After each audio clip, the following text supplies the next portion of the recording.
keessattuu hedduun keessan dargaggeessa waan taataniif ergaa tanaan isin goolabuu barbaada.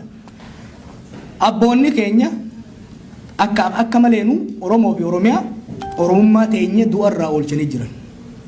Dargaggoo lafaa dhufaa jiru kana dirqamni dhaloota qubeedhaa Oromummaa abbootiin keenya sun baraarsanii asiin gaasan guututti ijaaruudhaan Oromoo abbaa biyyaa Oromiyaa immoo biyya qananiituu fi dagaayituu godhuudhaaf amna qabsoo Oromoodhaa ta'as geesse tana goolabuun dirqama keenya jechuudha.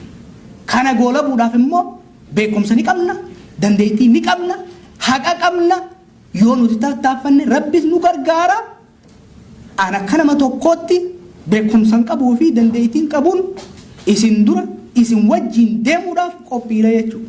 Isinilleen hin taa'inaa ka'a falmadhaa waan qabdanii deemaa jechuudha.